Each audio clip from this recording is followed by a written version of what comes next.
tulad ng binanggit ko noong nakaraang linggo, magkakaroon po tayo ng break sa ating pag-aaral sa Book of Numbers. Kung mapapansin niyo, medyo mahaba na po yung ating pong pag-aaral sa aklat ng mga bilang. Nasa 30 sermons na po tayo. So we need break. At kumbaga ang salita ng Diyos parang pagkain din yan. Kinakailangan mo rin tikman yung ibang mga putahe. No, hindi yun at yun. So, babalik po tayo at tatapusin natin ang Book of Numbers. Pero this time, ay pupunta muna tayo sa ibang bahagi ng kanyang salita. At sa pagkakataong ito, gusto kong mangaral sa paksa na medyo simpleng, sabihin natin simpleng paksa ito. Ito ay patungkol sa kahalagahan ng salita ng Diyos sa buhay natin at kung papaano na dapat meron tayong high view sa Word of God, na sa ating panahon ngayon, kapansin-pansin yung pagkakaroon ng low view sa Word of God. So, papamagatan ko po ang ating pag-aaral ngayon na the Word is at work, and I invite you to 1 Thessalonians chapter 2, verse 13. One verse only. 1 Thessalonians chapter 2, verse 13. Let me read that in Tagalog or ang Biblia version. At kami ay patuloy na nagpapasalamat sa Diyos nang inyong tanggapin ang salita ng Diyos na inyong narinig sa amin, ay inyong tinanggap iyon hindi bilang salita ng tao, kundi ayon sa katotohanan ay bilang salita ng Diyos, na gumagawa naman sa inyo na sumasampalataya. Ito ang salita ng Panginoon. Alam po nating lahat ngayon na nagsimula na ang filing ng Certificates of Candidacy para sa midterm elections sa 2025. At para doon sa mga naririto na gustong kumandidato, hanggang October 8 na lang ang filing of Certificate of Candidacy. May panahon pa kayo para humabol, pero mag-worship muna kayo. Pag muna kayong umalis dito. So parang ganyan. Ngayon, alam nyo, sinasabi ng marami na sa pagkandidato sa isang posisyon, well, I can only speak for the Philippines. I cannot speak for other country. Maaaring totoo rin yan sa ibang bansa. Pero sabi nila, may dalawang paraan daw para ang isang tao ay magkaroon ng tsansa na manalo. Unang-una, kinakailangan meron kang popularity. Pangalawa, meron kang machineries. May makinarya ka. Kung wala ang isa sa mga ito, malabo na maaring manalo ka sa halalan dito sa ating bayan. Ano man ang posisyon na yan, mula sa barangay hanggang doon sa pinakamataas na posisyon, sapagkat ang kailangan ay popularity or machineries. Alam nyo, ayun ang kagandahan sa mensahe ng salita ng Diyos na ating dinadala sa mundo. Hindi natin kailangan ng popularidad ng isang mangangaral at hindi rin natin kailangan ang makinarya na ginagamit ng mundo para ang salita ng Diyos ay maging epektibo sa puso ng mga tao.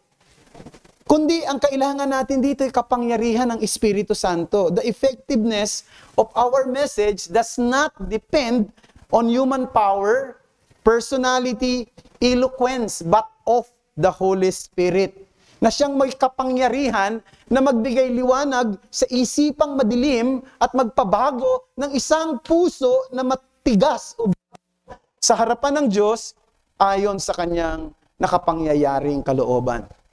Ang iglesia sa Thessalonica, mga kapatid, ay nung panahong isinusulat ni Pablo ang kanyang sulat na ito sa kanila, ay napakabata pa na iglesia. In fact, ang iglesia sa Thessalonica ay naitayo noong si Pablo ay pumunta sa Thessalonica sa kanyang second missionary journey. Sa second missionary journey niya, ay nakadaan siya sa lugar ng siyudad ng Thessalonica. At 3 linggo lang siya na nag-stay doon sa Thessalonica. Kinakailangan niyang umalis kaagad o tumakas sa siyudad ng Thessalonica sapagkat nagkaroon ng matinding opposition or persecution na namuo mula mismo sa mga Hudyo na nakatira doon sa Thessalonica. So, kinakailangan siyang umalis. Ngayon, nung siya umalis na, nag-alala siya sa mga kapatiran, sa mga tao roon na pinangaralan niya ng salita ng Diyos sapagkat 3 linggo lang siya na nag-stay sa Thessalonica. So, ang ginawa niya, sinugo niya si Timoteo para alamin ano ang kalagayan ng mga kapatid doon sa Thessalonica. Kamusta na sila? Nanghina ba sila? Naglaho na ba ang mga salita ng Diyos na ipinangaral sa kanila? Bumalik si Timoteo na mayroong dalang magandang balita na nagsasabi na ang salita ng Diyos ay naging makapangyarihan sa puso ng mga taga-Thessalonica. Ang kanilang pananampalataya ay hindi lang naging matatag, kundi nakilala sa maraming lugar hanggang sa lupain na kung tawagin ay Achaia. At ang salita ng Diyos ay effectively ay kumilos sa mga taong nakapakinig nito. Na bakit ang salita ng Diyos ay makapangyarihan at epektibo?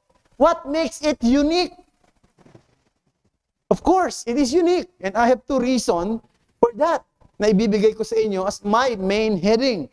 But before that, let me bring you this message. The Word is really at work because it is God's Word.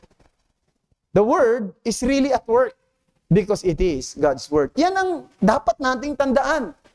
Ang salita ng Diyos ay kumikilos. Ang salita ng Diyos ay makapangyarihan. Simple dahil ito ay salita ng Diyos. Ito ay galing sa Diyos. At 2 bagay. Una, na makikita natin mula sa verse 13 na binasa natin ay the authority of God's Word. Yan ang makikita natin. Pangalawa, the activity of God's Word. The authority of God's Word. Verse 13a. And we also thank God constantly for this, that when you received the Word of God, which you heard from us, you accepted it not as the word of men, but as what it really is, the Word of God. So dito, makikita natin, agad na binibigyang diin ni Apostol Pablo yung otoridad ng Diyos. Hindi ito ninyo tinanggap bilang salita ng tao, kundi salita ng Diyos. Ang mga taga-Thessalonica, agad na kinilala nila si Pablo. Hindi lang sa kanyang apostolic authority. They went even further than that. Nakilala nila si Pablo at ang kanyang mga kasamahan na nangangaral at nagbabahagi hindi ng mga salita na magaganda o mga salitang may kinalaman sa morality o karunungan o positive living. Na-realize nila ng mismong pinangangaral ng mga taong ito sa kanilang harapan ay salita ng Diyos mismo.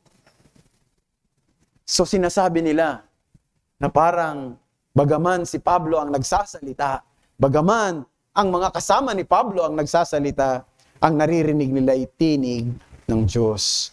At itong mga salitang ito ni Pablo ay nag-e-echo ng mga sinasabi ng mga propeta sa Old Testament. Mapapansin ninyo, ang mga propeta sa Old Testament, lagi silang may binabanggit na ganitong salita. Thus says the Lord. Diba? Yun ang makikita nyo? Or, minsan mababasa natin, the word of the Lord came to me. So that's a prophetic authority. That's the authority of the prophet. The authority of the prophet is that the word of the Lord came to them. And so with Apostle Paul, nagsasalita siya sa harapan ng mga tao at hindi lang nila tinitingnan ito bilang salita na maganda at kapakipakinabang, kundi ito'y galing mismo sa Diyos. Galing mismo sa langit. At alam nyo mga kapatid, si Pablo mismo convicted doon sa katotohanan yan. Yung maintindihan niya na ang kanyang dinadala na mga salita ay hindi salita na galing sa kanya, kundi galing mismo sa Diyos, ang siyang daan para magpatuloy siya, magtiyaga siya sa isang napakahirap na tungkulin ng pangangaral ng Ebanghelyo sa iba't ibang bahagi ng Asya at ng Europa. Kahit na napaka mapanganib at napakahirap ng panahon na yon dahil merong mga pag-uusig na hindi kasi niya pinopromote ang kanyang sarili. Hindi siya politiko eh. Di ba? Ang mga politiko, ang concern nila ay media exposure, no? Yan ang concern ng mga politicians. Kaya mapapansin niyo, kapag may mga pagkakatipon, invite mo sila, pupunta yan sila rito, no? At ngayong madalas na kapag malapit na ang eleksyon, may mga nagte-text sa akin, ng mga kilala kong mga taga rito, mga tumatakbo sa mga local election. Pastor, kamusta ka na? Alam ko na mga susunod yan. Kamusta na yung church nyo? Pwede ba dumalaw? No, parang ganyan. So, alam ko kasi gusto nilang mayroong exposure in public, exposure sa media. Ganun ang mga politicians. Si Pablo, hindi yun ang kanyang hangarin. No? Siya ay tagapagsalita ng Diyos. Siya ay mangangaral o tagapagbalita ng hari. At yun ang nagsusustain sa kanya na harapin ang mga challenges ng pangangaral at pagtuturo. Malinaw sa kanya ang katotohanan niya. Alam mo kung hindi malinaw sa isang mangangaral na ang kanyang sinasabi ay galing sa Diyos, na ang kanyang tinuturo ay galing mismo sa puso ng Diyos na nakasulat sa kanyang salita. Napakadali mong mapabagsak kapag mayroong mga pagsubok. Napakadali mong tumigil o ma-shatter sa mga pag-uusig. Sa simpleng mga pag-uusig lamang, pwedeng mawala na ang tapang mo. Pwede nang mapahinto ang hangarin mong mangaral sapagkat hindi ka convicted na ito'y salita ng Diyos. Pero kung ito ay malinaw sa iyo, ito'y magbibigay sa iyo ng lakas, ng tapang na magpatuloy sa iyong tungkulin. Si Pablo, di ba? Alam natin ang hirap na kanyang pinagdaanan sa kanyang pangangaral. Walang sino mang tao na gustong nahihirapan. Meron ba? Meron ba sa inyo rito na nag-i-enjoy kayo, na kayo ay may pagsubok sa buhay? Natutuwa kayo, ay may sakit na naman si nanay. Amen! Meron bang ganon? Ay may sakit na. May nabalitaan kayong isang na meron kayong karamdaman na mabigat-bigat ng konti at nag-i-enjoy kayo? Walang ganon. No? Wala sa atin dito na hinahanap natin ang mga bagay na magbibigay ng sakit sa ating katawan o sakit sa ating kalooban. Yung ang masakit lang yung ngipin mo, di ka na makasmile, di ba? Sakit di ba? Lalo na, di ka na makatulog. Kung ikaw natutuwa, kapag meron kang sakit, baka may problema ka sa pag-iisip, na may mental illness ka.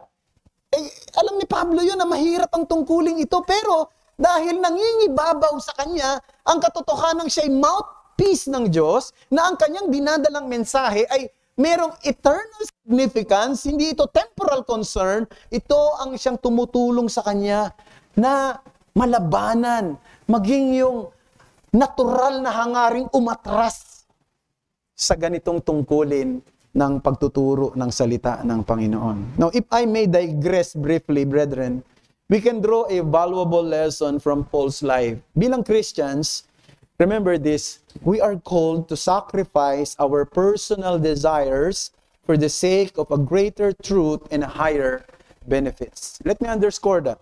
We are called to sacrifice our personal desires for the sake of a greater truth and higher benefits. Mahalaga yun. Bilang Kristiyano, may mga panahon na iisang tabi mo yung mga gusto mo. Alang-alang sa mas mataas na antas ng kabutihan at katotohanan at pakinabang. Yan ang pinakita sa atin ni Jesus Christ. Noong siya ay nandoon sa Gethsemane, hindi ba't ang kanyang panalangin sa harap ng Diyos, Ama? Sabi niya, Ama, kung posible lamang, let this cup pass from me. Sana'y lumagpas sa akin ang mga angkopan ng paghihirap na ito. Ngunit hindi ang kalooban ko ang siyang masunod, kundi ang kalooban mo. So dito makikita natin si Jesus Christ na siyang inimitate ni Apostle Paul. Ganun ang kanilang hangarin. Yung higher purpose ng kalooban ng Diyos ang siyang nagbubunsod sa kanila na gawin ang mga bagay na dapat gawin kahit na minsan ito ay kinakailangang isang tabi nila ang kanilang mga hangarin. Diba? Bilang Christian, ganun tayo. We cannot make, brethren, an important life decisions without knowing and setting our priorities. Hindi tayo makakapaggawa ng mga tamang desisyon sa buhay kung hindi natin alam kung ano mga prioridad natin. No? Parang, ito, naalala ko lang yung napanood kong movie. Alam mo, marami na akong mga napanood na mga pelikula, no, na magaganda. Nakalimutan ko na. May mga nabasa na akong mga libro na nakalimutan ko na rin ang laman. Pero minsan may mga, kahit na natagal mo na napanood, na nag-i-stick sa mind mo. Alam mo, yung pelikula favorite ko dati si Steven Seagal, no? Si Steven Seagal na, saka si Kurt Russell, mga ano pa yan, mga 80s, no? Mga 80s, mga sikat na mga 80s at 90s. Yung pelikula nila na Executive Decision. No? Some of you have perhaps napanood yan, ano? Itong si Steven Seagal siya parang pinuno siya ng isang special military force na inatasan sila ng Pentagon na i-rescue yung isang eroplano na nasa taas, hinhijack ng mga terorista. At merong 400 mga pasahero na naroroon at merong bomba na nandoon mismo sa eroplano na yon na balak pasabugin sa Washington. So wala silang choice. Para hindi makarating sa Washington, pwedeng sa taas pa lamang, pasabugin na yung eroplano, mamamatay na yung 400 pasahero. No? So ang ginawa nila, sinubukan nilang gamitin yung isang experimental aircraft na kung tawagin ay Remora. No, yung experimental aircraft na yon ay pupunta mismo doon sa eroplano na yon, sa taas na hindi mapapansin ng eroplano. At didikit siya doon sa ilalim. Bubuksan nila yung yung meron parang pintuan doon sa ilalim, bubuksan nila yung pinaka-duct doon, papasok sila roon. At siyempre ang trabaho nila at una tanggalin yung bomba, i-detonate yung bomba at siyempre, i-capture yung mga terrorist para mailigtas yung eroplano at mailigtas yung mga tao. So, napakahirap ng tungkulin na yon. Pumasok sila ron. Ngayon, ang huling-huling papasok sana ay si Steven Seagal. Para kayo nanonood ng pelikula. Parang nagising lahat No? Kanina, tulog na yung iba No? Iba talaga pagka-pelikula. No? So, nandun, huling-huling papasok, yung pinaka-leader nila, na si Steven Seagal. Nung papasok siya, nagkaroon ng turbulence. Dahil magkakaroon, na-strain yung pinaka-tunnel, no? Na-strain. At magkakaroon ng hangin pagka nagkaroon ng tinatawag na, may tawag dyan yung decompression. Pag nagkaroon ng decompression, sigurado magkakaroon ng trouble ang eroplano. Maaaring pumasok ang hangin at higupin ang lahat ng tao doon sa loob, palabas. Alam mo ginawa niya? Sinakripisyo niya yung sarili niya. No, sinarado niya yung pinakapintuan ng dock. Kahit na meron ng kahit na siya na yung higupin palabas, namatay yung pinaka-leader, si Steven Seagal. Bihirang mamatay si Steven Seagal sa mga pelikula Laging bida yun laging buhay. Ngayon, pero anong nakita ko doon? Nakita mo doon yung tinatawag na sacrifice for the betterment of many. Malinaw sa kanya ang prioridad. Ang prioridad ay ang buhay at tagumpay ng kanilang misyon. Hindi ang kanyang buhay. Hindi ang kanyang sarili. Similarly, brethren, bilang Christian, our highest priority must always be to follow God's word.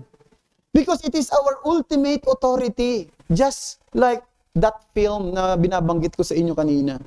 Tayo ay tinawag ng Diyos na i-prioritize ang kalooban niya kahit nang ito ay nangangahulugan na lalaban sa gusto natin o sa personal safety natin. Our commitment to His Word must come before anything else. So ano dapat ang attitude natin sa salita ng Diyos? This is the authority na meron tayo.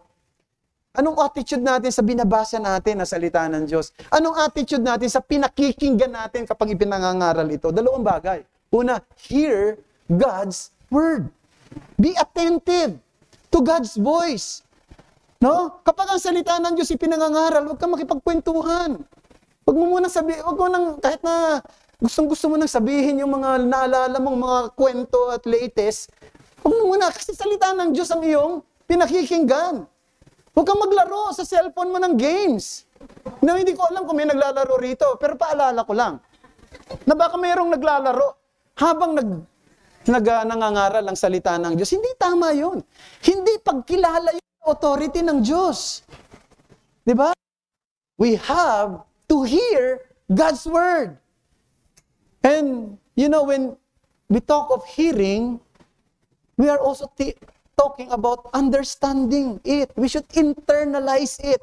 Ang mga mananampalataya sa Thessalonica, no, ay hindi katulad ng mga unang henerasyon sa Israel doon sa wilderness na hindi nakarating sa lupang pangako, sapagkat ayon sa Hebrews chapter 4 verse 2, for the good news came to us just as to them, referring to the first generation Israel in the wilderness, but the message they heard did not benefit them because they were not united by faith with those who listen. What's the point?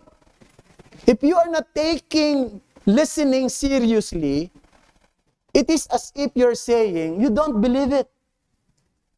Kung ang hindi mo pinapakinggan ang salita ng Diyos ng may kaseryosohan, parang sinasabi mo, hindi ako naniniwala dyan. Hindi ako naniniwala sa sinasabi niyan.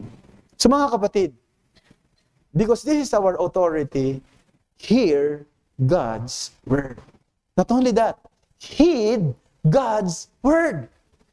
Hear and heed. So dito makikita natin, tinanggap nila ang salita ng Diyos ng may pananampalataya. Bagamat ang naririnig na tinig ng tao, tinig ni Apostol Pablo, tinig ng mga kasama ni Pablo, pero naniniwala sila na sila'y mga tagapagsalita ng Diyos. The same is true sa salita ng Diyos. Itong banal na kasulatan na hawak natin, mga kapatid. 66 books of the Bible na sinulat ng mga totoong tao na may kanya-kanyang limitasyon, na may kanya-kanyang katangian, may kanya-kanyang limitations and peculiarities. Mga totoong tao, alam niyo ang Bible? Dumaan sa human process ito. Mayroong human process na involved sa pag-compose ng Bible. However, ang pagkakaiba ng Biblia sa ibang mga aklat ay yung mga may akda na tao ay kinilos ng Espiritu Santo. They were moved by the Holy Spirit. At ang resulta ay revelation ng Diyos. Ang resulta ay kapahayagan ng Diyos sa mga makasalanang tulad natin. So, pag binabasa natin ang salita ng Diyos, pinakikinggan natin mismo ang Diyos. We are engaging with the very mind and heart of God. Therefore, be attentive. Do not treat it as something you can afford to overlook. Do not treat it as something you can afford to overlook. The authority of God's word. Secondly, the activity of God's word. Verse 13b, which is at work in you, believers. Na gusto ko yung translation in New King James Version. Sa verse na ito, babasahin ko yung kabuuhan. Siguro hindi naman kinakailangan yung buong kabuuhan. Sabi rito, but as it is in the truth, ayan, buti nilagay dyan, the word of God, which also effectively works in you who believe. So nakikita natin, yung salita ng Diyos ay hindi lang may otoridad, ito ay may pagkilos. At dalawang bagay gusto kong sabihin patungkol sa salita ng Diyos at sa pagkilos ng salita ng Diyos. God's word is the means to know the Savior. God's word is the means to know the Savior. Ang text natin ay clearly na nagsasabi sa atin na ang salita ng Diyos ay aktibong kumikilos sa mga mananampalataya. Ibig sabihin, ang salita ng Diyos ay kasangkapan para ang isang tao ay dalhin sa pananampalataya kay Kristo. Ang salita ng Diyos, hindi to empty o powerless message. Ang salita ng Diyos ay may kapangyarihang bumago ng puso ng tao. Now, posible naman na naririnig, nagbabasa ka at nakikinig ka ng salita ng Diyos pero walang nagbabago sa iyo. Posible naman yan. No? Kasi ang pagiging mabisa ng salita ng Diyos o mensahe ng salita ng Diyos ay hindi naman nakabatay sa eloquence. no? Sa delivery, sa intellectual analysis ng isang nagsasalita. Ito'y nakabatay sa kapangyarihan ng Espiritu Santo sa mga nananampalataya. Kapag ang isang tao ay tumugon sa salita ng Diyos ng may pananampalataya, anong ibig sabihin? Ang Espiritu Santo ay kumikilos sa kanyang puso na nagre-resulta sa pagbabago ng kanyang buhay, pagbabago ng kanyang pananaw, pagbabago ng maraming bagay. Yan ang ebidensya sa mga taga-Tesalonica.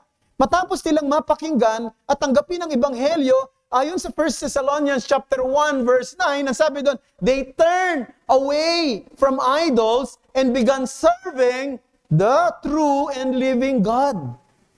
Tinalikuran nila yung mga idolo. Ngayon, sumasamba na sila sa buhay na Diyos. Very remarkable Ang pagbabago ng mga taga-Tesalonica, 3 linggo lang si Apostol Pablo na nag-stay doon. Pero nabago kagad yung buhay ng mga tao. Anong ibig sabihin? Ang salita ng Diyos ay paraan para ipakilala sa isang tao kung sino ang tagapagligtas. Ano ang ugali natin sa salita ng Diyos? Paano natin ina-assess yung sarili natin kapag tayo ay nakikinig ng salita ng Diyos? Kapag tayo nagbabasa ng salita ng Diyos, nagbibigay ba ito sa inyo ng karunungan? Ng conviction sa inyong kasalanan? Nare-realize ba ninyo, kailangan ko talaga ng tagapagligtas? Nakilala nyo ba ang tagapagligtas? Habang nakikinig kayo ng salita ng Diyos, na ipinapangaral sa pulpitong ito, week after week after week? O ang tingin nyo sa pangangaral ng salita ng Diyos, parang alingaw, parang batingaw na umaalingaw-ngaw lang. Clanging cymbal. No? Alam nyo, serious itong punto na ito, mga kapatid, kasi what is at stake is your soul. Yung kalalagayan ng kaluluwa mo. Kung hindi mo nakikilala pa ang tagapagligtas, malaking problema yan. Kailangan mong makilala siya ngayon.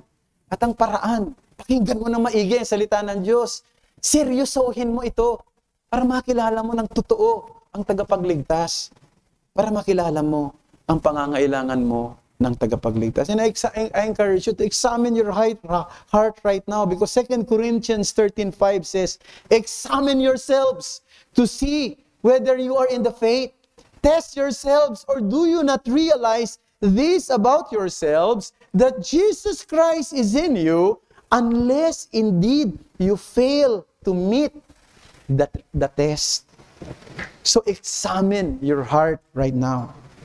So, the activity of God's Word, first of all, this is the means for you to know the Savior. But not only that, God's Word is the molder of our soul. The molder of our soul.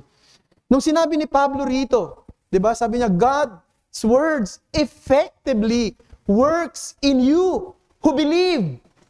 It means, ito ay instrumento para sa paglago natin.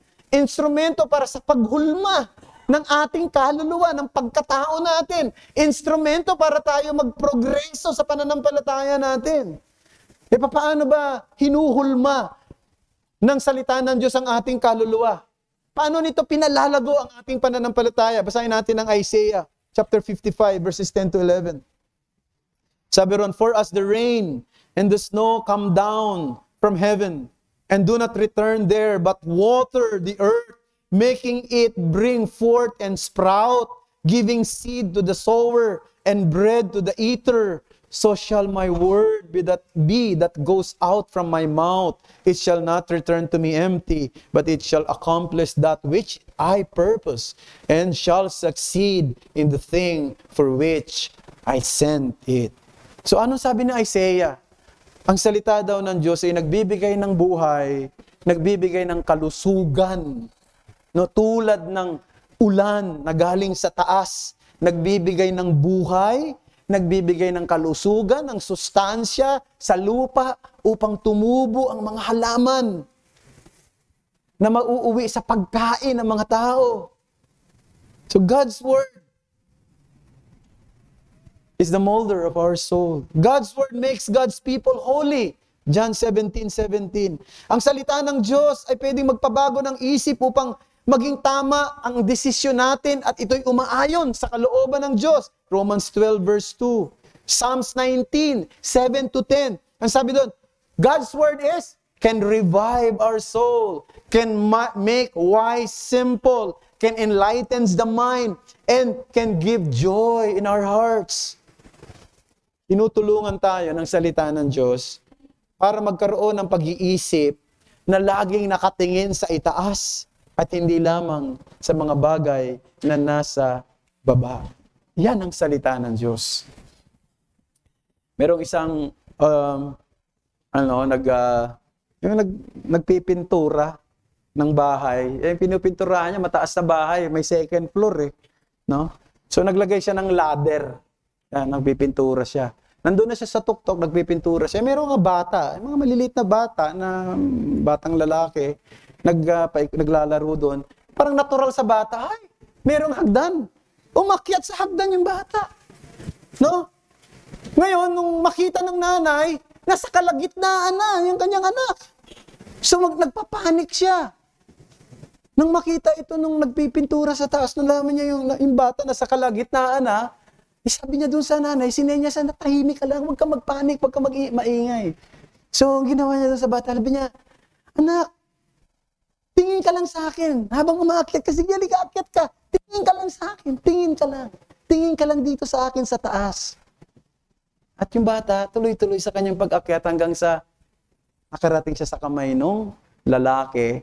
At siyempre, kinarga siya at ibinaba siya, dinala siya sa isang safe na lugar. Ba't ko binabanggit yan? Alam niyo, ang buhay natin bilang Christian, parang ladder din yan na parang umaakyat din tayo sa isang hagdanan. Kailangan nakatingin tayo lagi sa taas. Huwag tayong titingin sa baba. Baka matakot tayo. Baka magpanik tayo. Baka bumaba tayo ng tuluyan at mapahamak tayo. Tingin lagi tayo sa taas. At ang paraan para lagi tayo nakatingin sa taas, tingin tayo sa kanyang salita. Yung salita ng Diyos, ang siyang paraan upang lalo nating mailagay ang ating pag-iisip at ang ating pananaw sa mga bagay na nasa itaas. At matalo ang mga bagay na kinatatakutan natin dito sa ibaba. We need to keep looking up. And the way to do that is by listening to the gentle and quiet and sweet voice of God through His Word. So salita ng Diyos, pakinggan natin. Huwag nating tulugan. No? Huwag nating baliwalain. Huwag nating ipagpalit sa anumang bagay na maaring umagaw ng ating atensyon. Sapagkat ito ay kapaki-pakinabang sa ating kaluluwa. So, ang pinakikinggan natin ay salita ng Diyos. Binabasa natin ay salita ng Diyos. If we keep our focus on Him, we will find ourselves safety in the arms of God. Let us pray. Thank you, Lord, for the reminder, for the simple reminder about the high view of your word. Panginoon Diyos, tulungan mo kami na minsan may dumadating sa time sa buhay namin na parang nagiging pangkaraniwan na lamang ang lahat ng bagay, lalo na maging ang pagbabasa at pakikinig ng iyong salita. Parang ito ay pwede naming baliwalain, pwede naming isang tabi, pwede naming hindi bigyang seryoso sa aming pong pansin. Tulungan mo kami na lalong ma-develop sa amin yung kahalagahan ng otoridad nito sa buhay namin at yung kapangyarihan nitong kumilos sa buhay namin. Mahalin namin ang salita mo at habang minamahal namin ang salita mo, nakikita namin kung sino kayo sa buhay namin. Marami pong salamat muli, Panginoon, sa mga katotohanang aming napakinggan at narinig ngayon. At ito po ang aming samo at dalangin sa ngalan ni Jesus. Amen.